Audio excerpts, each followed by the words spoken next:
How's it going, everybody? I am Preston Johnson. Welcome to Last Word Cheetah, brought to you by Bets TV. As a general life philosophy. That's exactly right. You're a fish. Qwan, by the way, my producer, Qwan Young, doing a good job. He'll be taking the calls. How you doing today, bud? Hey, man, how are you? We appreciate you guys tuning in. Welcome to the show, Bets TV, bringing you Last Word Cheetah.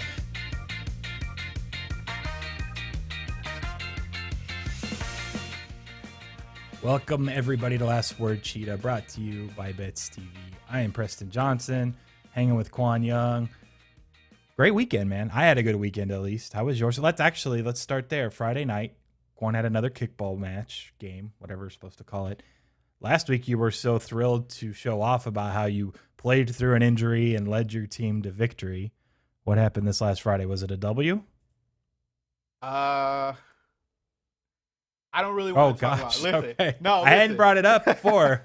Listen, so after the game, we, I was running a little late. They, you're saying that's why they lost. Relax. So I got there at about 6:30, like right on the dot, and the coach was like, "Hey, are you good to go?" I was like, "Yeah, whatever." Oh man. So they decided to pitch somebody else. And they put me in the outfield. They said, "We want to nurse your injury." Mind you, the playoffs are on the line. And we're playing the second worst team in the league. Oh, gosh. So the pitcher comes up. We go up 1-0 in the first. And then he doesn't have that good a defense backing him up. And we give up 5 runs in like the fifth. So they bring me in to close it out. 3 up, 3 down. We're down 4. We're down 4. And I couldn't kick to save my life. So, like, I left. The hammy still? Yeah. I left runners in scoring position twice. And I lined out a couple of times. But we lost. I think we're eliminated from playoff contention. Hold on. There's so many little things that you just did. There's so many little things that you just did in this story. Let me make sure and let me think if I can actually recall all of these off the top of my head. First, you got there a little bit late. Game was starting. And you kind of subtly, blamed it on that. You didn't get to warm up. You subtly said that he put you in the outfield to nurse your injury. You blamed it on that. You weren't the one pitching. You subtly threw in there when you did go in, finally went 3 up, 3 down. He even said he left runners in scoring position, which is fine. I was like, oh, great. Yeah. Great. All right. He's at least being a little bit honest. He blew it there. And then you had to, throw in there subtly again. Couple of lineouts. So you got a hold of them, but it was unlucky because they were lineouts. I just hit them. Look at this guy. Somebody, so you guys lost playoffs out for sure? Playoffs are done for. You can't get back in. I think we're mathematically eliminated. That's what they say. We got 2 games left, and we lost to a 0-4 team. They hadn't won a single game. Hadn't won a single game. This I is didn't bad. know that. I didn't know this was the case. I put Qwan in a precarious position to start the show, but I wanted to hear about it because you were fine talking about it last week, and then here we are. Listen, man, losing isn't bad if you're, out there making plays. You going to tell that to your MVP bet, Christopher Paul? Yeah. Well, listen, I know. Listen, we have to talk about how bad Drew Holiday has him in hell. It's bad. It's really at points in the fourth quarter, he was actually sitting there watching Devin Booker try to get buckets, and it's like that's a mental thing. But Booker was the guy that was getting off, so. Let's hit on this right now because 538 Jared Dubin put out an article today breaking down just how remarkable this Drew Holiday series has been defending Chris Paul. And he starts bringing up how in game 1 they put Drew Holiday on Devin Booker, who only scored 27 on 26 shooting possessions. So it wasn't an efficient game for Booker. They move him over to Chris Paul, and people might recall, they've been checking him full court. The idea is that they can make Chris Paul work for it more if Drew Holiday's picking him up 70 feet away. And they actually, outside of wearing Chris Paul down, who's been known to get worn down and eventually injured in a lot of playoff series historically, they're just not letting the Suns get into their sets until much later in the shot clock. So they're shaving off a few seconds here and there. And 538, Jared wrote about this. For one, he's met Chris Paul behind the half-court line. They said at least 55 possessions. It could be more. But he's checking him up full court multiple times per game. The average speed of possession, how many seconds are left on the shot clock when the Suns actually cross half court, is 19. It would be the slowest or the lowest in the entire NBA if you had looked back at the regular season, and by a pretty big margin. So he's doing that. But what's kind of interesting on then how Game 5 unfolded, I'm not sure if you caught this. So Devin Booker was going off again, and he had done it in game 4, and Milwaukee escaped anyways. Booker, they actually switched in the second half. They switched Drew on Booker for the majority of it, and then you saw Booker trying to go one-on-one on switches a lot. He wasn't really passing, getting other people involved. Everyone was ball watching, Chris Paul included. But in the second half, let me see if I can find the numbers here. Booker had 27 points on 18 shots before Holiday switched to him. At that point, he had just 13 points on 15 attempts. He went 1 for 5, particularly in the fourth quarter, with 2 air balls, a turnover, and 1 assist in 18 half-court possessions, when Holiday was the main defender in the second half on Devin Booker. So what Drew has done, outside of the fact that he ripped them and helped defense when they were only down 1, they had blown the lead late. He gets the steal, he makes the pass. His stat line was incredible. But what he's done to wear down Chris Paul, just all these extra little things. And then they're like, actually, we got to go back to where you're on Booker because we can't let Booker beat us. And he's able to, make plays and hold Booker, keep him in check. And what's interesting about the psychology of it, now getting back to your point, someone even as great and as good as Chris Paul, they're just so used to Booker doing his thing now for like a game, 2.5 games, that is, even when they switch Drew to him, they're like, yeah, we'll just let Devin do his thing again. And everyone's kind of standing and watching. And it makes it difficult for not only other guys to get in a rhythm and make shots more frequently, but also they're maybe slower to get back on defense. They're just not as involved in the game. So it's nothing you can really quantify, but what Drew's doing is just phenomenal. And so I thought he deserved the biggest shout out for game 5 particularly, but mostly this just entirety of the series. He's not going to win finals MVP, but it is a little bit Kawhi Leonard-ish, right? When he would defend LeBron and kind of, was able to keep the Spurs in check and help the Spurs win a championship. Look, Giannis is probably going to win NBA Finals MVP. I think Drew deserves a ton of credit, though, as well. So wanted to give him a shout-out. You can check out the article. 538 breaks it down into way more detail with a lot of metrics and numbers there. But I think I don't know, even look, 42 and then 40 from Booker the last 2 games. I'm pretty sure even if the Suns come back and win the next 2, it's going to be tough for the Chris Paul MVP to come through. I think it's going to go to Booker. He just has to have 2 incredible games again. They've lost 2 games, though, when he scored at least 40. So it's interesting because that's what the Bucks have kind of wanted him to do. Yeah. It's like, all right, we'll let Booker beat us in ISO. No one else is going to get going, and definitely not Chris Paul. So it's worked so far. Do you see any adjustments happening? What do you anticipate? I mean, it's all Drew. Like, if what you're saying about him meeting him at half court, he's messing up the rhythm and the flow of the offense completely because it's taking that time to bring the ball up court and you're getting pressure on you right at half. So all you can't run any sets, you can't get in anything that you want, and you got a guy pressuring you. So I mean, in most possessions, the isolation shot or the isolation possession, that's what it's going to turn out to be. So I don't really like. It's tough. It's tough, yeah. It is, and then this is what kind of gets to what we'll close with before we take your calls on the other side. By the way, 661-515 bets as usual. Call us, give us your winners. We'll track them. The leader at the end of the month, we're going to give away some cash. So it's tough for the Suns to do their thing, to get into much of a rhythm. They're struggling to score, at least to some extent, although they did shoot the ball pretty well. Like the shot making in game 5 as a whole, both sides, was phenomenal.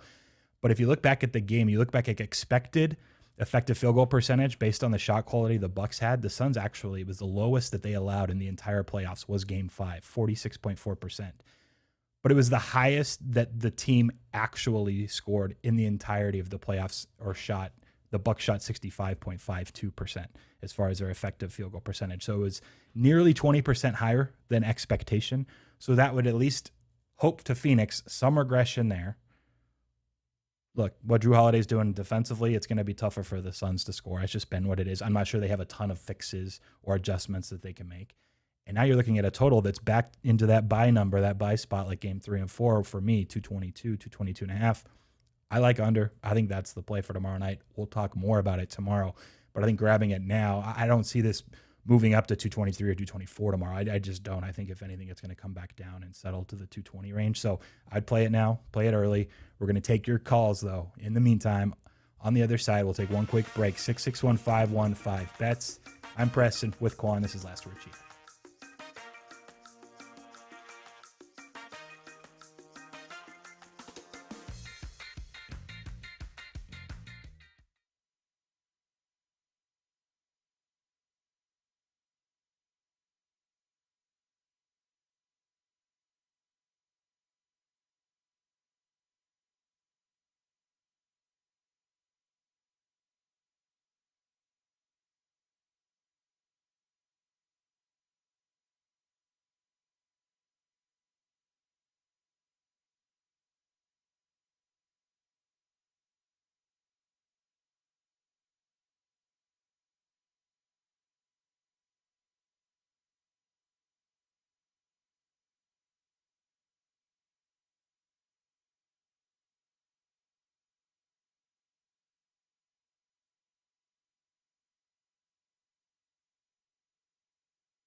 Welcome back, everybody. You just hit the mic back on.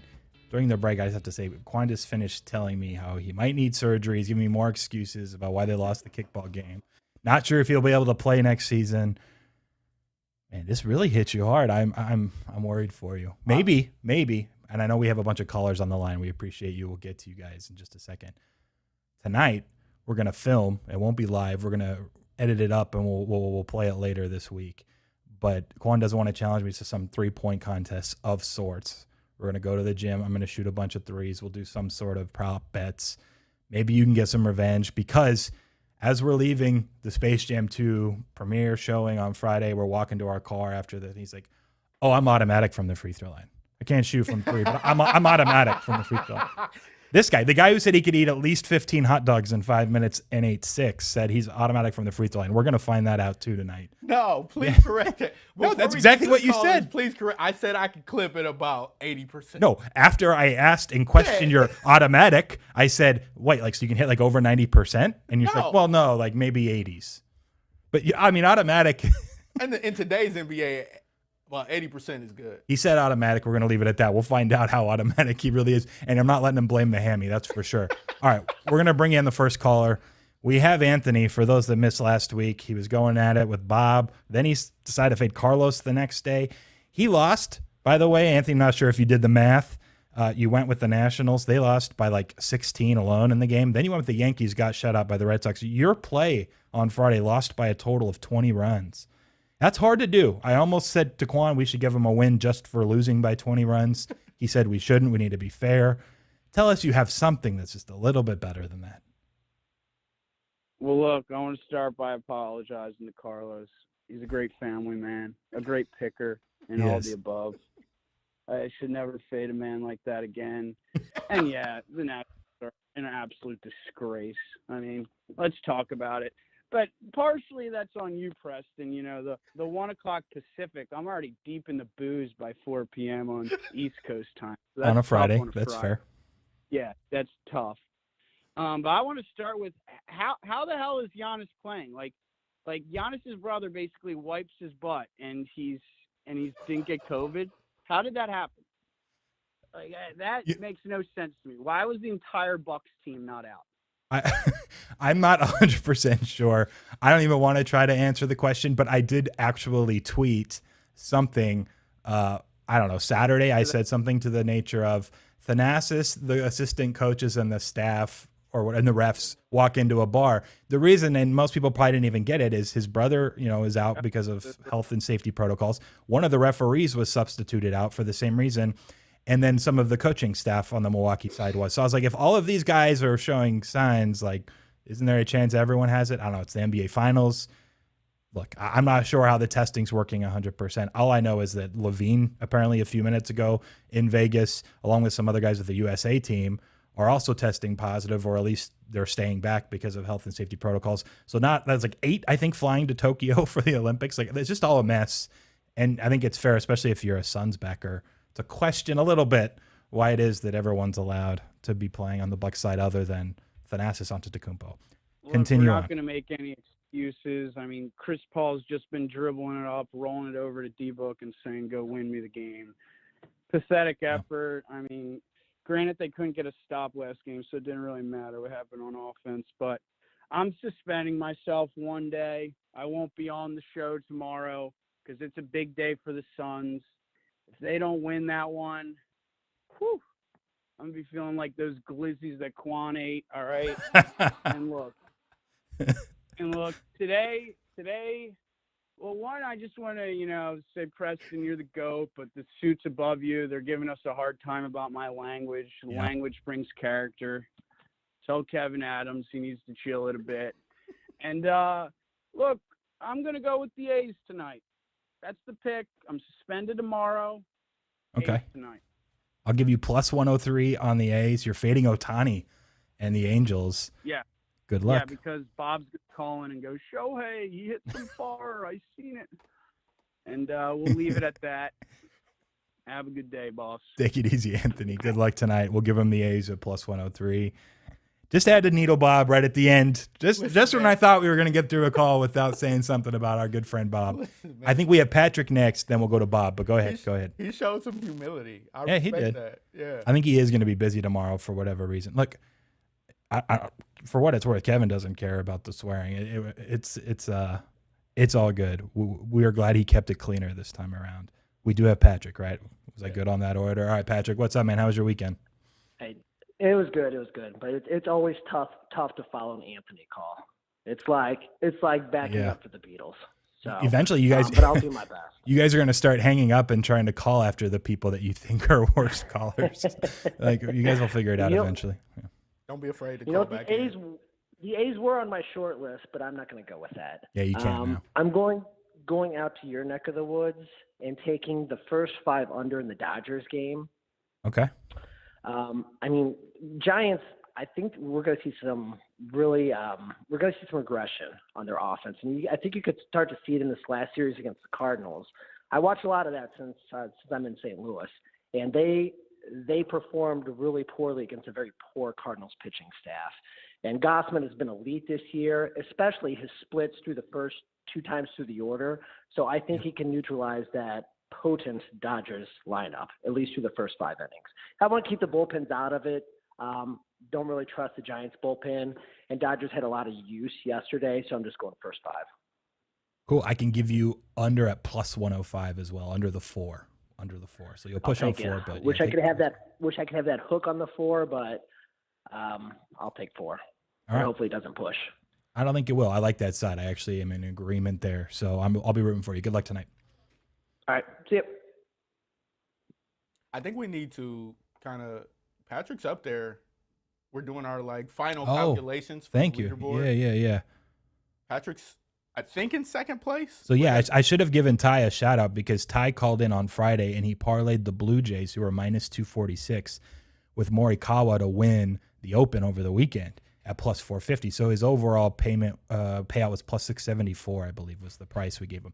He's now in first place. He's only called in one other time. He lost that one, so he's up nearly plus 6 units. Mikey lost a few, so he fell off when he was plus 5.9. Patrick's actually in second. So Qwan just put together, we have almost, the graphic will probably be ready tomorrow of the top 4 or 5, but he did show me on his sheet. He still goes old school. He writes in a notebook all of your guys' bets, but it looks like Ty, who hit that parlay over the weekend with Morikawa, and then Patrick are 1-2 right now. Everyone else not too far behind. Like you go on a run, you win 4 or 5 straight over the course of a week, like you'll be right in the mix. We got Bob. Cool, Bob. Welcome to the show. How you doing? Good, thanks. Yeah, it was nice to see my Mariners win on Friday. Woo-hoo. It was. Congratulations. Well done. Yeah, thank you. Yeah, and I gotta say, that New Jersey guy, he's smart. I think Shohei might be he's had a rough outing against the Yankees last time, and Anthony picking the A's. Actually, I think he's getting some value. I think people are a little too fired about the notoriety of Shohei. So. There you go. But hey, here's my thinking today. But I was wondering if I could parlay this with Qwan on under 80% at the free throw line. Oh yes, we can definitely do that. Anything lower than 80% at the free throw line, and yes, the 100% we can. I'll give you even a little bit of plus money because he used the word automatic, which should not start with a 7 from the free throw lines percentage. No. Afterwards, you started backing up already when I brought up the hot dog line. And yes, okay. So anything under 80%, parlayed with what? Let us know, Bob. We're not even gonna wait until Friday. No. Oh no. I'll have the answer tonight. Bob can DM me and I'll let him know if he wins or loses, if his other pick wins. Right, let's hear what it is. I got a scouting report that he's got a bad hamstring. I think it's going to hurt. That's going to mess with his mind. Yep. I'm going to do the countdown Giannis style too from behind the camera. 1, 2, flashing the hundreds like that guy in Game 5. Listen, Bob, I'm really upset. You're probably going to win, but I'm still upset. I can't. We got to get to football stuff where I know I have a chance. I got to stop doing all these other sports. Do you think you could run a 40-yard dash? No. Okay. All right, that's it. Under 4.8 seconds, 4.9, 5. Bring out the sundial now. Okay. All right, Bob, we still need your second leg. I apologize. Go for it. No worries. I want to do the White Sox run line. They got Lance Lynn on on the mound tonight, and Twins have lost 3 in a row. So I wanted to parlay that with Qwan under 80%. Okay, let me see here. Actually, I should bring up the parlay calculator. I should just have the parlay calculator saved in my tabs going forward the rest of this month as people try to play a little catch up. I can give you minus 107 on the run line for the White Sox, and I'll give you plus 125 for the under 80% on the Qwan side. So plus 335 is your price. A little over 3 to 1 we can give you there. All right. I'm counting on you, Qwan. Perfect. I'll make sure he loses. Take it easy, bub. Bye. Listen, man. Whew. I gotta stop writing checks my ass can't cash. I got to think about now. I think we could say ass, right? You're okay, but you said it again just so if you double down. I'm allotted. Here's the thing. I'm not sure. We didn't discuss this, Bob. I'll think about it. I'm rooting for Bob, obviously. But like, there's a lot. There's a bigger difference. I tried to explain this to Qwan on Friday when we were walking to our car too, and about my 3-point shooting, and he was like, "I don't think you really got it." Shooting 10 versus like shooting 100 free throws. Like, we want to embrace the variance. I'm not sure if you prefer to shoot a lot more, if you prefer to just try to go 8 for 10 and not blow it later if the hammy starts, hurting or working up. I don't make excuses. So you got to decide how many attempts you want. I'll be fine with whatever, but I feel like we should go more than 10. 10 is just like too fluky. That's what I'm basically getting at to either side. It's pressure. So I think we need to go like 50 or something, like at least 50. We got one more caller. All right, we'll bring him in. Welcome to Last Word Cheetah. This is Preston. Who are we talking to today? It's Carlos, man. Carlos, what's up, man? How you doing? What's going on, guys? What's going on? It was good. We're glad you got a win, and Anthony got a 16-run loss. That was one of your easiest bets you've ever made, to be honest, fading the Nationals. One of them, yeah. I mean, I know sometimes you got to fade the home team when you know the home team. And, yep. Fetty he got pulled in the top of the second. I was like, oh, my God. And, it's one of those things. It didn't take long, that's for sure. What do you like tonight? Sure didn't. I want to jump with Patrick, but I'm going to go on a run line with the Dodgers at a juicy, I think it was like 1 plus 160 maybe. I'm not sure. You want to go, I can give you plus 165 on Dodgers run line. Cool. You just think the Giants, they're just going to start regressing hard. Yeah, I do. That's the talk. That's the talking around. Yeah, I think they will. Okay, we'll lock you in then. Minus 1.5 on Gonsolin and the Dodgers, plus 165 for Carlos. Maybe you go on a little run here. I think you're due. Remember how we talk about the whole do factor? You love to bet the do factor. Maybe you're due, Carlos. You ever think of that? I am due. Absolutely. There you go. All right, man. We love you. Take it easy. Enjoy your week. Brother. All right. All right. Qwan was like shouting over here from the other side of the desk, answering a call. All right. Who's up first? All right, Ty, we'll bring you in now. Again, congrats on the W with Morikawa over the weekend. You are now safely in first in the leaderboard for a minimum of $590 going in the July prize pool. Probably more after Qwan doesn't hit 80% from the free throw line tonight. Welcome to the show. What do you like today? What's up, guys? Hope you had a good weekend. I'm going Diamondbacks first 5. Ooh, the Diamondbacks. Dangerous, but I guess it's still just the Pirates. Let us know. Why do you like Arizona tonight? 2 reasons. One is their starter. I watch a good amount of baseball. I'm a Mets fan, but I watch a lot of different baseball, and their starter wasn't thrilled with his last outing, and I think there's a motivational piece to that. And then I just saw the Pirates basically blow a 6-run first inning lead to the Mets, and I just think that psychological piece, they're going to have a letdown. So those two things combined, I like the D-backs first 5 tonight. It's Caleb Smith's. I didn't hear what he said, but he was disappointed in his outing, I guess, pre-All-Star break, his last one. I don't even know what he said after the game. I'm just basing this on a little more emotional than usual when he was taken out after his last performance. I'm using that motivational piece as a former college baseball player. I think if you have any stones, you come out there and shove for the first 5 at least tonight. Would you have let your coach throw you in right field in a playoff game? No. That's what I like to hear. What is happening? I mean, it's a fair question, Qwan. hammy or not, like you let him throw you in right field as you sit there and watch your pitcher give up 5 runs in the bottom of the first. Like, I don't know. It was the fifth. Like what? Ty. So what's your course of action? You go into the manager and you're saying, Skip, we need this game. I'm starting. That's what I should have did. Yeah. Yep. That's what you should have done.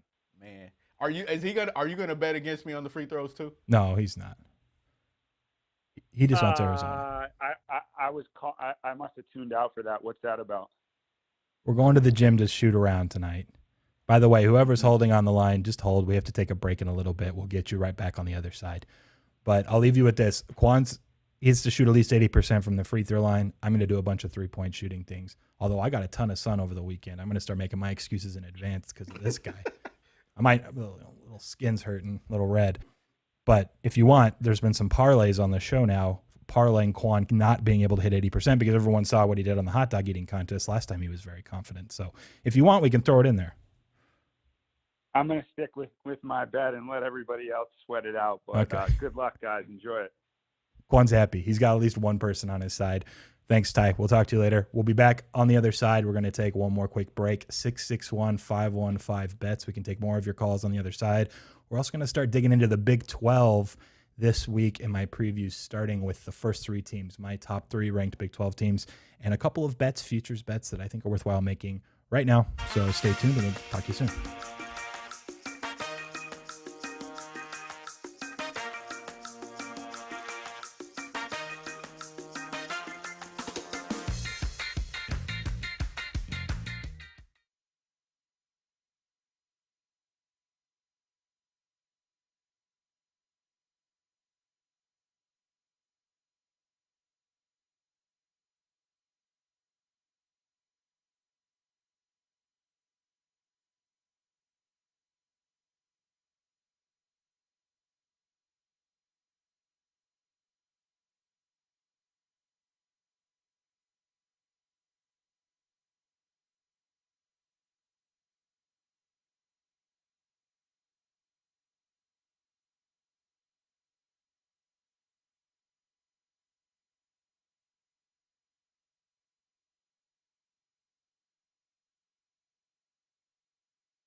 Welcome back to Last Word Cheetah, brought to you by Bets TV. We have 2 more callers on the line. We're going to take those, and then we'll get into the Big 12. I believe it's Anthony. Rumor has it from the other side of the studio here. Anthony, please tell us now what you're adding to your previous bet. I didn't know that we could fade the Glizzy Gobbler, and I went all over that under. I do not want to be known as the Glizzy Gobbler. Well, you are now. Okay, so you were A's. I gave you plus 103. You were fading Bob, loving the Ohtani stuff. Now you're fading Guaz, trying to shoot free throws tonight. I gave you guys plus 125 on under 80%. So now you're up to plus 357. What's my alt line?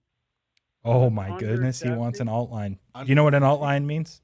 I'm pretty sure he's trying to make something like your good friend Mike did when he called in. He went under 13 and a half hot dogs. He wants to sell some percentage points. How about this? How low are you willing to go? Well, are you doing 10 or like 20? I mean, there's no shot he's making 8 to 10. We could start there. I'm willing to go. Like, do you want to go as low as like under 70%, or do you want to do under 75%? Yeah, under 70 is fair. I'll give him a, he's got no shot at that either, but, we'll respect him. Okay, I'll give you an extra $1. So that's plus 225. I can't get on him too hard. So that brings it up. I'm gonna give him plus 560 now. A's plus Qwan under 70%. And then plus you're gonna need to add Pirates first 5 because Caleb Smith hasn't been good all year, so he must be really motivated. We're going Pirates first 5 as the third leg. Oh no, he's taking a shot at the emotional play from Ty.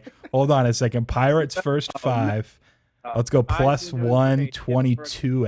Plus 123 I can give him. Just a second. I got to make sure that's right. Plus 123. So you're gonna parlay all 3 of these. Yep, and we're suspended tomorrow, so we'll celebrate that winner and the Suns winner on Wednesday. Qwan, just don't rupture anything out there tonight. keep it safe. I can't promise you anything. Chow down a few chili glizzies after to celebrate, would you? The chili dogs are the best. Here's the thing, Anthony. It's nearly a 14-1 payout if you hit all 3 of these. We'll give that to you. I hope, and you'll be in first place if so on Wednesday. Call him back in for the leaderboard. So we'll talk to you then. All right, Preston. Take it easy. We had one more caller, right? I think it's Joe on the line. Joe, welcome to Last Word. Cheetah, how you doing? Good. How are you? I'm good, man. What do you have for us today? Well, I want to kind of follow suit and tease the under on Qwan's free throw percentage. I'm thinking I want to parlay Qwan under 70% with the Giants money line. Giants money line for the game, right? Yeah, for the game. I'm hoping the banking on the Coors hangover for the Dodgers. Okay, so I can give you a plus 125 there. And we were giving plus 225 for Qwan going under 70%, which is a grand total of plus 631. So over 6-1. Qwan, here's the thing. We haven't discussed how many warm-up free throws you get, but I'm not going to let you have very many. You're going to be going into this pretty cold, and everyone's rooting against you. The only person kind of on your side was Ty, but he definitely didn't bet the over. He just stayed away. Take any action, that's fine. I need to tell a story before we get into this. Thanks for calling, Joe. Joe, thanks, man. Good luck. I remember as a kid growing up, basketball practice. Me too. We were doing free throws. I missed all 5. Got teased, ran in the bathroom, and cried. Wait, hold on. This is a real story? True story? True story. Okay. Came back out. We were at Harrington. Explains a lot, actually. School. Harrington Elementary School. I think I was in 5th or 6th grade. Came out the bathroom, shook it off, stood at the line, sunk all 5. So I just want you guys to know that he's a 50% free throw shooter when the pressure is on. That was when I was a young boy. Now I'm more seasoned, more advanced. The follow-through is a little better. We're going to see on Friday. It's not debuting until Friday. Maybe. If it's good enough, I'm going to force you to edit it and put it up sooner than that. You'll be up late, working extra hours. Maybe Wednesday, Thursday. We'll see. We'll see what happens. But at least by Friday. 50% is not bad. When's the last time you actually shot a basketball? I haven't played basketball since 2000 and probably 15. Oh, geez. Yeah. There's people out there thinking, wow, I should have bet more on the Qwan under 70%, 80%. I can't believe you said you're automatic from the free throw line. You haven't played basketball. That's the only in 6 years. Listen, man, that's the only thing that I practice. Baseline fadeaway, free throws. Yeah, anything else? You did mention your baseline fadeaway. Anything else? They just say go play defense and play I play basketball just like a football player. So you're getting hard-nosed defense and some hustle. I'm gonna make you shoot 5 baseline fadeaways. It'll look so ugly. And over under how many times you hit the side of the backboard. We'll have some fun. That'll be out by Friday, but I'm gonna try to go sooner. You ready for some Big 12? Let's break it down. We'll start with Oklahoma because there's no surprise there. They are the best team in the Big 12. They have been for years. I will pull up my projections. Should have them in front of me already. I apologize. Just give me a second. Here we go. They're my third highest ranked team in the country behind only Alabama and Clemson. Phil Steele actually has them number 2 ahead of Clemson. So no real surprise that they're rated and lined as one of the best teams. Our season win total is 11. Basically, they have to go undefeated for you to win that bet over. I think 11's fair. I certainly wouldn't be betting under. I don't think it's likely that they lose 2. I think he'll be pushing the majority of the time, though. So it's a bet that I would potentially shop around, and maybe you can get a 10.5 at a decent price, but those don't really exist, at least as of now. Oklahoma in general, last year was interesting as, year one, Spencer Rattler and an offense from Lincoln Riley that finally wasn't as good as it had been for the last 3 years, I think, with Baker Mayfield, Kyler Murray, and Jalen Hurts, where they were near the top 3 to 5 in like every metric offensively. They were 41st in EPA. They were 9th in success rate. So, I mean, yards per play, they were 11th. They just weren't quite as good as they had been in the past. And it wasn't necessarily the fact that Rattler was a true freshman, because he actually graded out as the number 1 highest rated PFF graded quarterback for a true freshman or a redshirt freshman of all time in their database. So Rattler was really good, and now he's coming back for year 2 in a season that isn't weird with like fewer practices and the weird COVID setup and everything. I think there's danger there. Their offensive line was extremely young, and that's part of the reason I think that they struggled running the football. Rattler needing to escape from pressure, but Lincoln Riley's a wizard. Huge upside on their offense. And then Alex Grinchwell, he's done defensively, coming over from, he was at Washington State behind Mike Leach, trying to keep those offenses that would score really quickly and throw, and had defenses on the field forever. He went to Ohio State for a year, and then now he's been at Oklahoma. He's done things. Look, their defense, maybe people don't realize, top 25 in EPA, top 15 in success rate.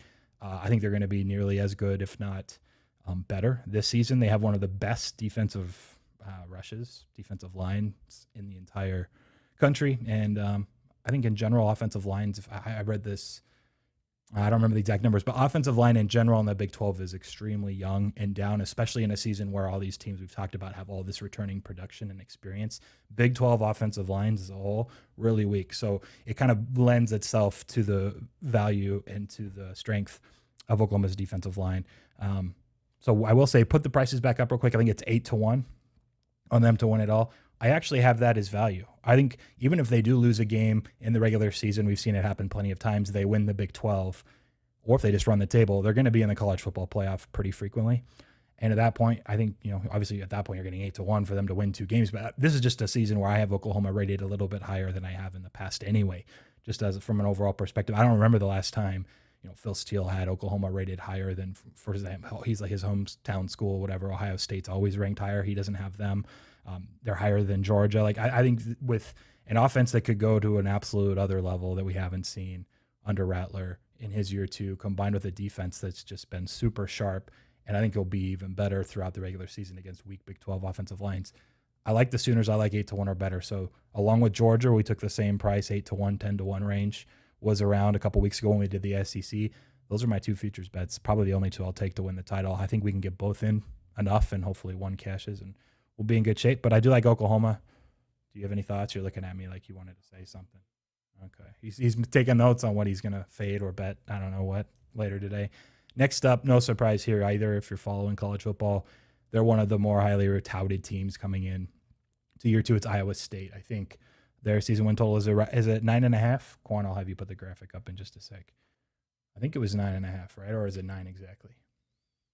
It was 9.5. So my projection's 9 exactly, and I still have Iowa State, my 6th rated team in the country, which is around where a lot of other people have them, 6th, 7th, 8th range.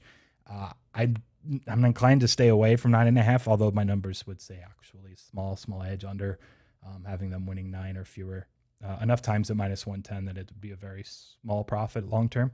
I just don't have it in me. I think part of it is I prefer one other play, which we'll get to in just a second, on TCU. But Brock Purdy also, I think, is the other question mark. So everyone hyped him up a couple years ago.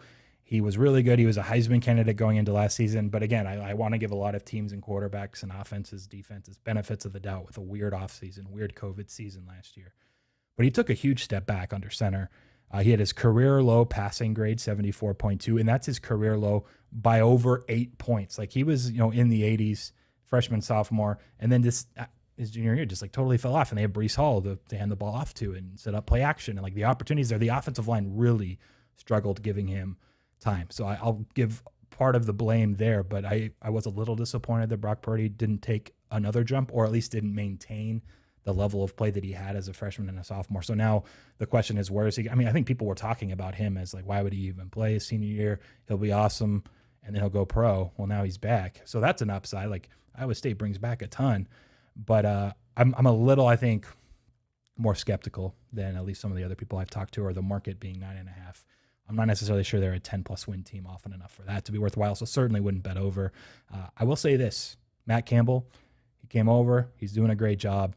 I do like him. I do trust him. Maybe one of the reasons I'm not betting under, but they had the second highest rate of motion offense in the country last year. They ran the second highest rate of motion, and play action the 8th most frequent.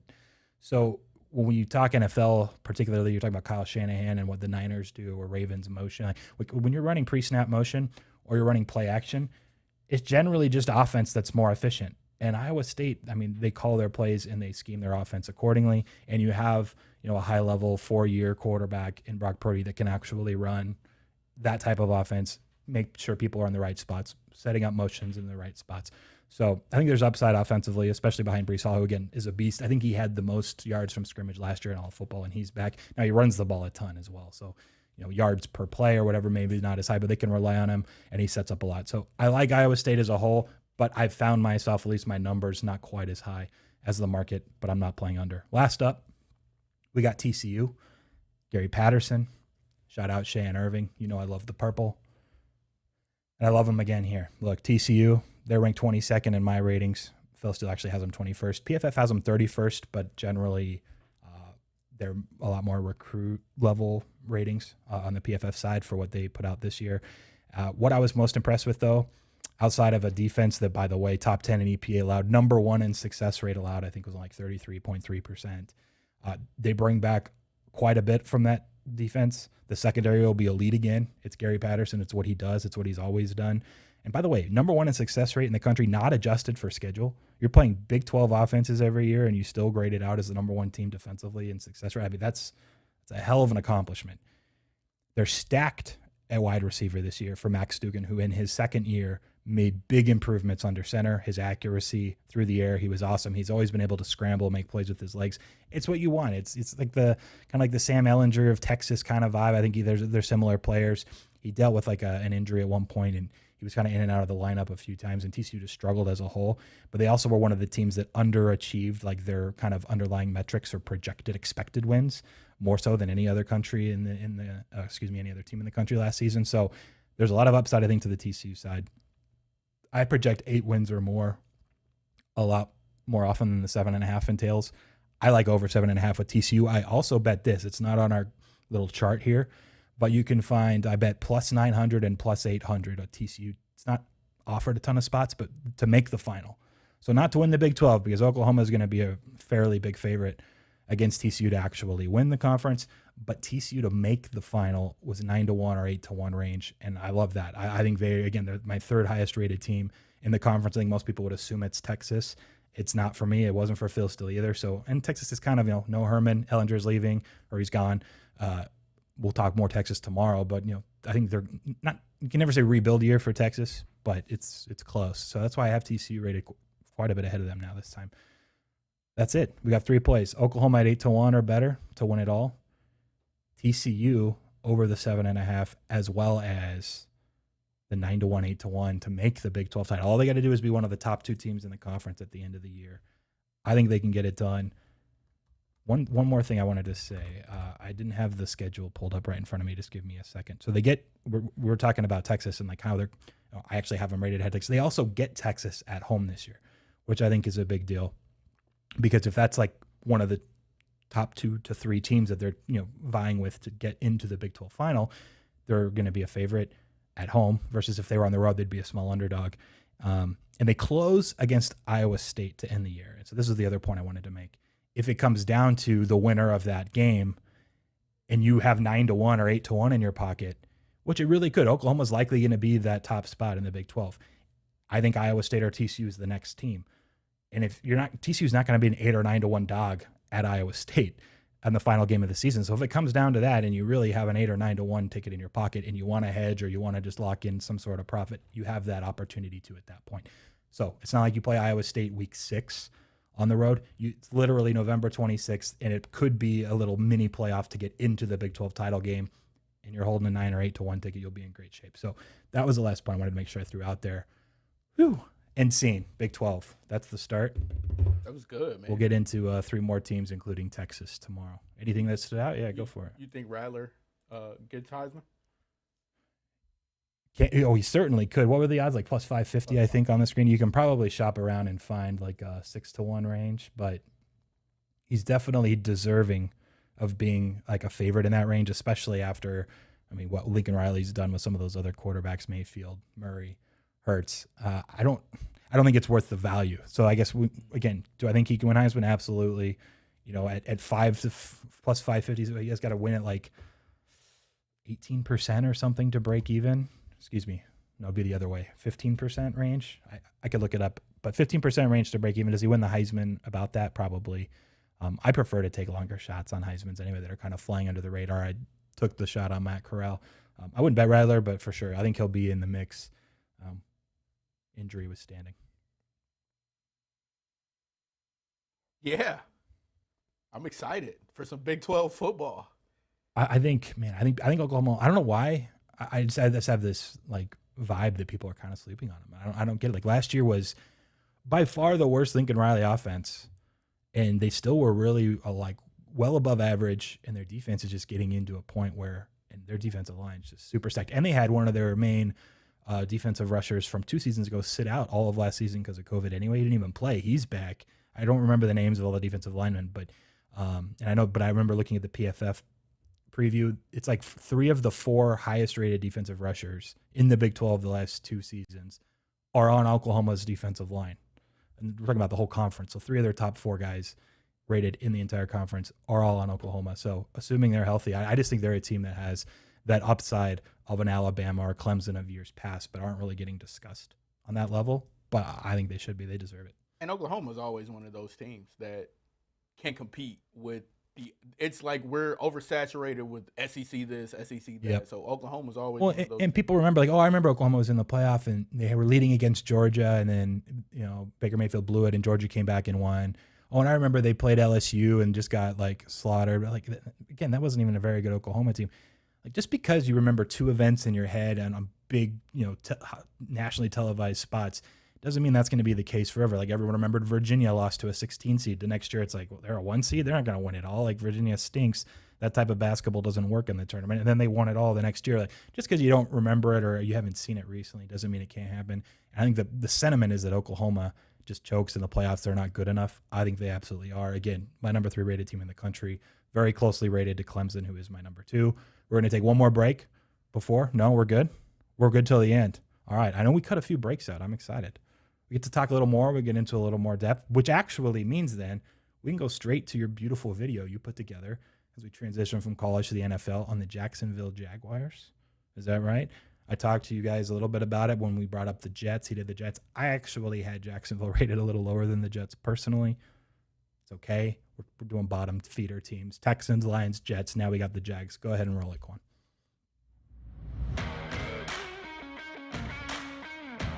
What's up, everybody? It's me, DeQuan Young, and today we're talking the Jacksonville Jaguars, which means another rebuild. Does anybody feel good teams anymore? In 2017, this team was inches away from the Super Bowl. Now here we are 4 seasons later, and they're ushering in a brand new regime led by Urban Meyer. That's first-year NFL head coach Urban Meyer, too.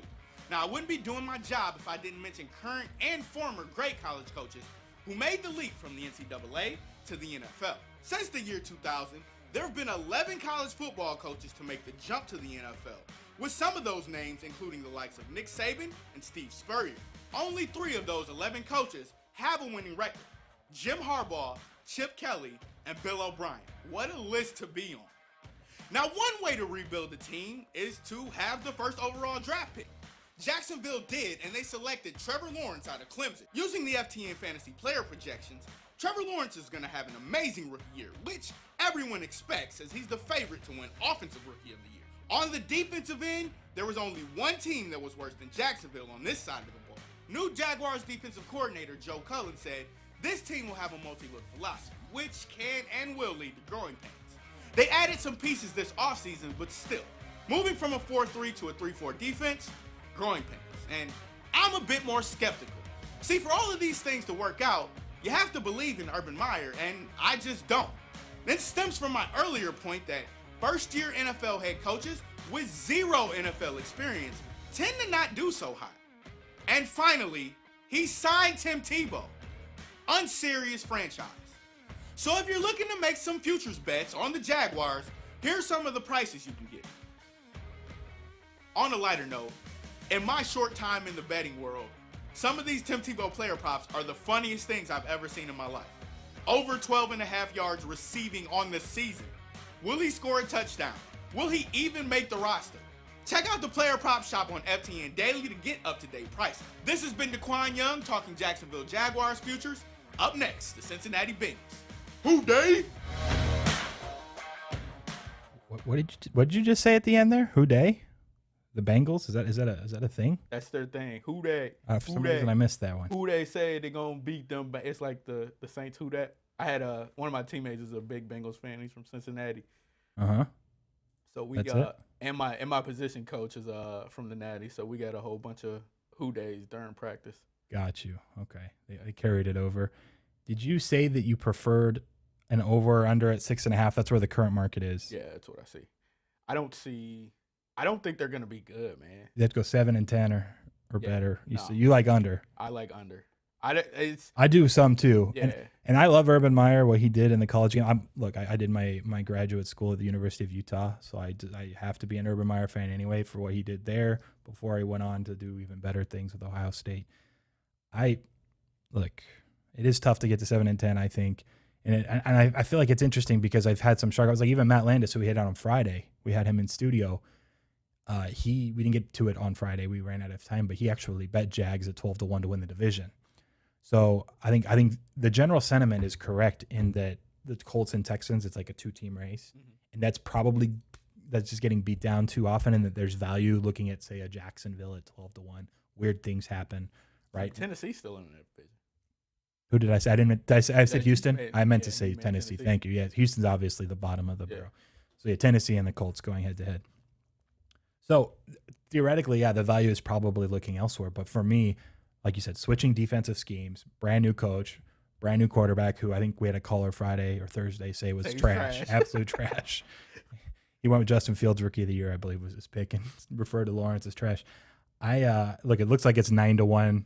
You can probably shop around and get better if you want to go that direction. But I'm kind of with you. I think this is a 6-win team really frequently, more often than any other number for me with my projections, and would lean under the 6.5 as a whole. It's tough, man. It feels like it's a setup you want to root for. So I guess I kind of get why people are like, oh, let's look at Jacksonville. Look, they were just almost in the Super Bowl, like you mentioned in your video a couple of years ago. Trevor Lawrence, fun, first pick. Urban Meyer, this is going to be awesome. They even have Tebow in case they want to try something cute. It seems like a team that just everyone's gonna be paying attention to. Everyone's gonna want. It's like a public team, but I don't see it quite yet. Maybe he's able to figure things out, and it takes 2 or 3 years, and they get to that point. But you mentioned that it was 11 total coaches. Well, this is a good point. 11 total coaches that have made the jump from college to pro. When is that? Just going back since 2000. 2000, so 20-ish years, 20-ish seasons. 3 positive. And it's funny that the sentiment behind Chip Kelly is actually negative. Negative, yeah. Which I always am a Kelly stan just because he totally changed the way the game is played from his time at Oregon. But he went in and won 10 games 3 seasons with the Eagles. And one of the years they didn't even make the playoffs because their 10 wins didn't get him a wild card spot because it was a really strange year.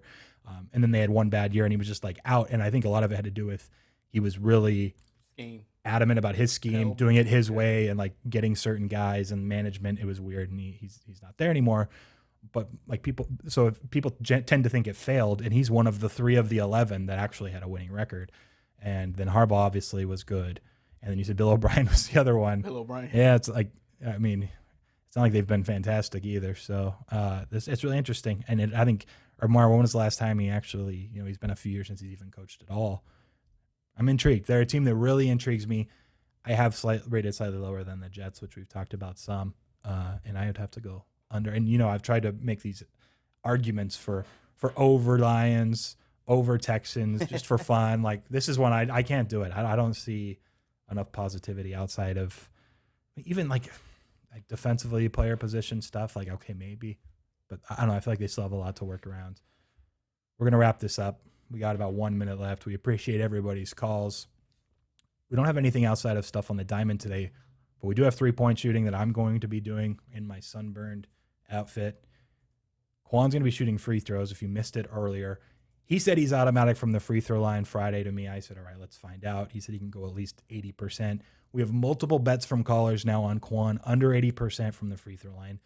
Multiple bets from callers selling 10% to go under 70% at over 2-1. And then we'll figure out exactly what we're going to do for me from 3. But it'll be a combination of like 3-point NBA shootout style, maybe a high volume one, maybe how many in a row I can make. We'll think of something, or how many from, say, 30 feet, something like that. We'll talk more to you guys tomorrow. Same time, 4 Eastern, 1 Pacific. This is Last Word Cheetah. Thanks again, guys. We'll talk to you soon.